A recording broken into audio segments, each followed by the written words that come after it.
The quickest way to improve your communication is to change the scoreboard in your mind. Most of us walk into conversations thinking in terms of winning or losing. That's the first mistake, because when the goal is to win, every word you choose is built for defense or attack. And when that's your mindset, you stop listening, you stop connecting, and you start performing. Communication becomes a battle instead of a bridge. And here's the truth. When you're battling, even if you think you win, you lose connection. Think about the last time you argued with someone and won. Maybe you had the sharper comeback. Maybe you proved your point. Maybe they even went silent. Did it feel like you actually connected? Or did it feel like you just proved you were louder, quicker, maybe even harsher?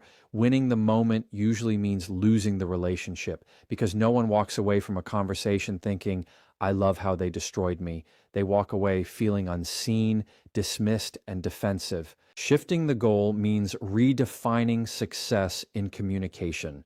Success isn't proving you're right. It's making sure you're clear. Success isn't shutting the other person down. It's opening them up.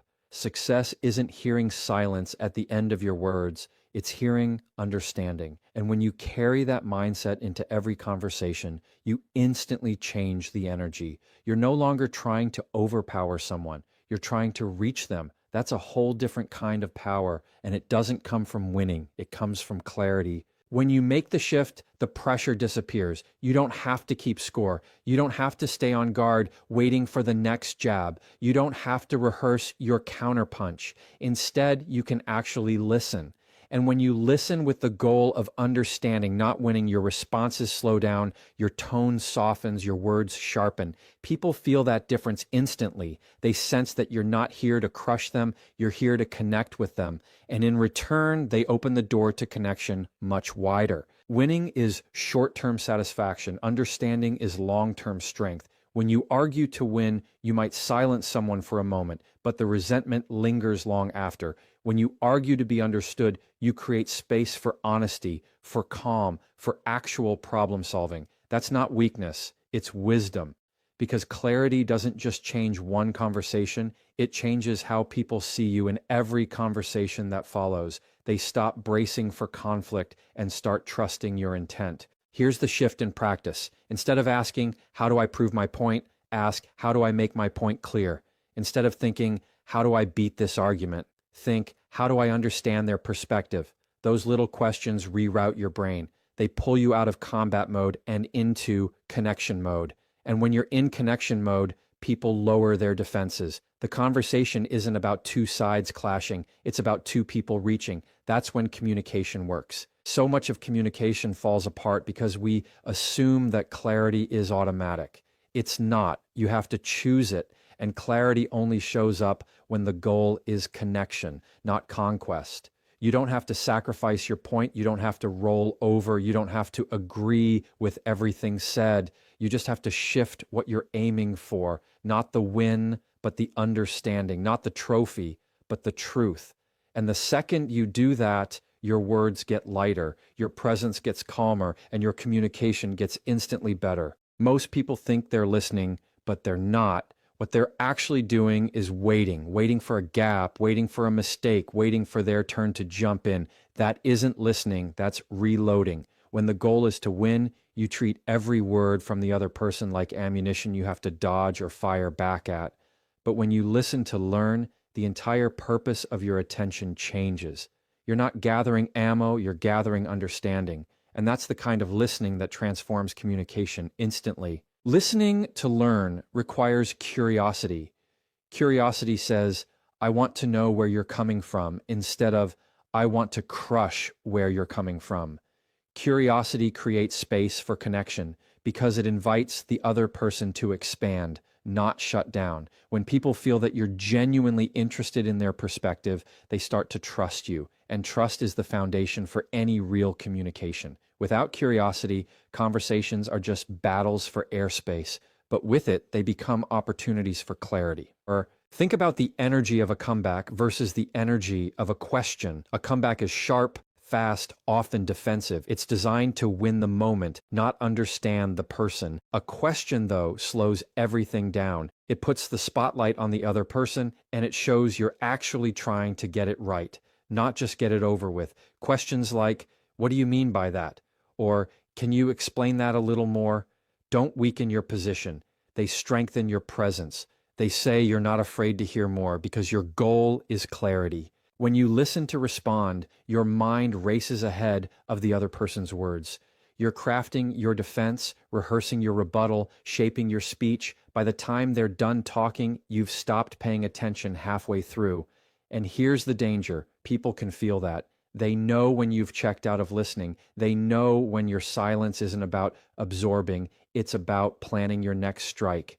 And when they feel unheard, they stop communicating honestly. They give shorter answers, more guarded words, less emotional honesty.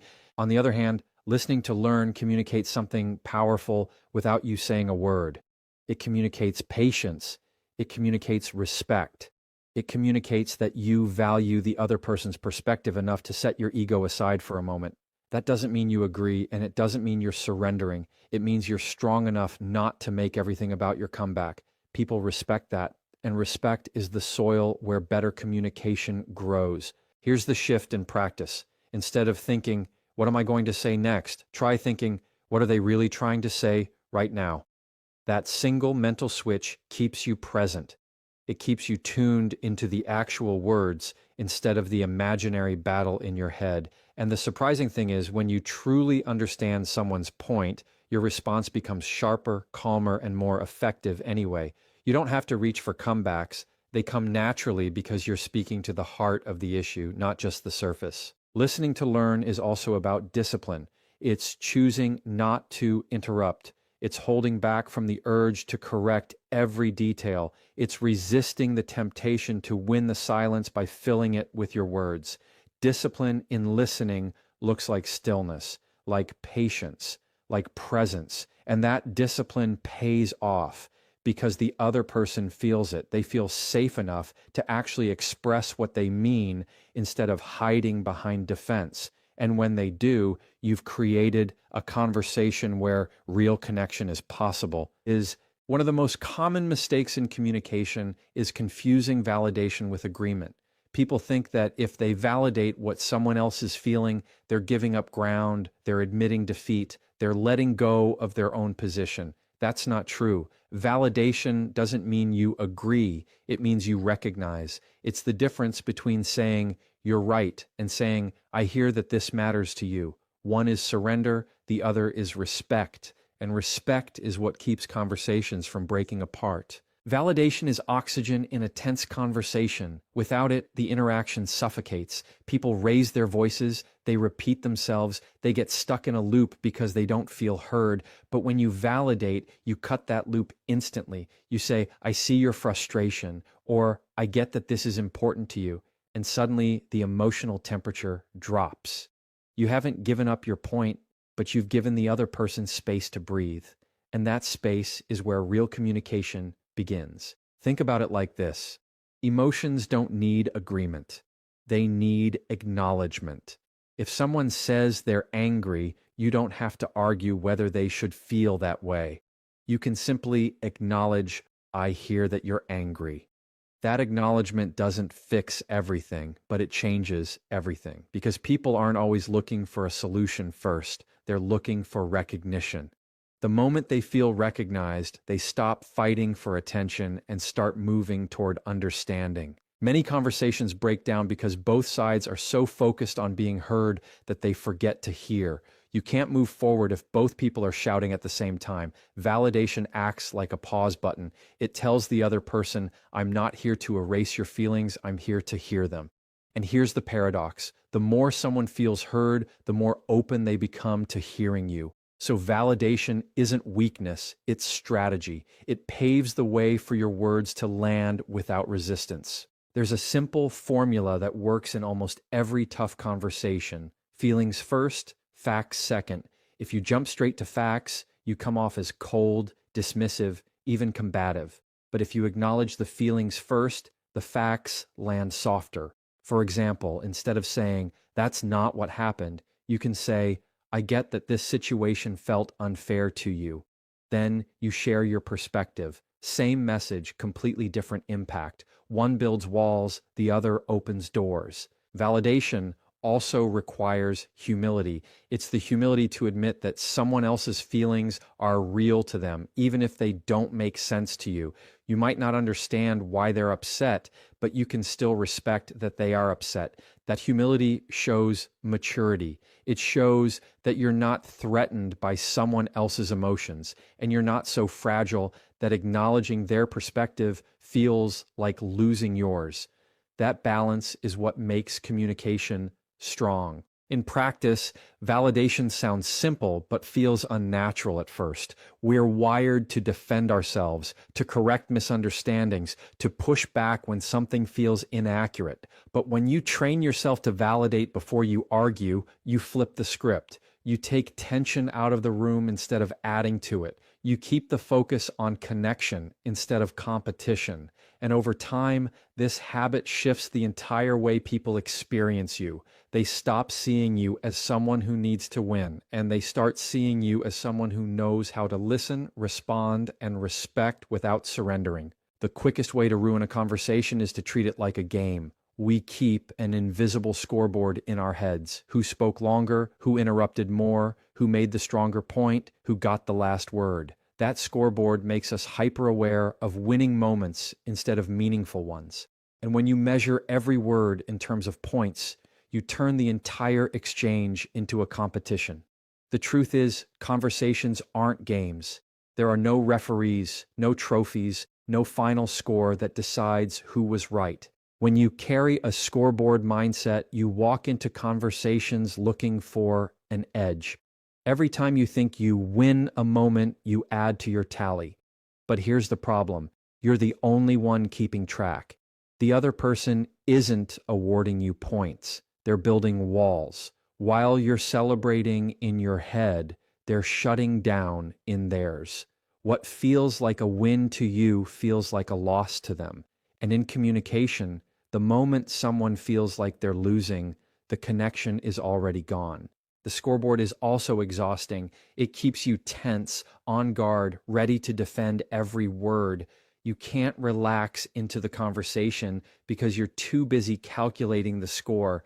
And the irony is, even when you win on the scoreboard, you walk away unsatisfied because the relationship feels colder, the understanding feels weaker, and the energy feels heavier. Winning the scoreboard doesn't fill you, it drains you. Connection fills you, and you can't connect when you're busy keeping score. When you remove the scoreboard, you free yourself from that constant calculation. You don't need to count who interrupted more. You don't need to remember who had the stronger comeback. You don't need to fight for the last word. Instead, you can stay present. You can actually hear what's being said without running mental math in the background. And when you're present, your words carry more weight, not less. Presence communicates more powerfully than points ever could. Without the scoreboard, conversations stop being battles and start being bridges. You stop aiming to crush the other person and start aiming to connect with them. You stop worrying about how many points you've earned and start caring about how much clarity you've created. And the beautiful part is, when people feel that difference, they lean in instead of leaning away. They realize the conversation isn't about competition, it's about connection. That realization shifts the entire energy of the exchange. Removing the scoreboard doesn't mean letting go of your perspective. It means letting go of the need to win at all costs. It means trusting that your point can stand on its own without needing to be scored like a victory. It means recognizing that the strength of your words comes from their clarity, not their ability to shut someone else down. And that shift in mindset makes you a communicator people want to engage with, not defend themselves against. The scoreboard only exists in your mind. The other person isn't awarding points. They're looking for connection. They're looking for acknowledgement, for understanding, for some sign that their words matter.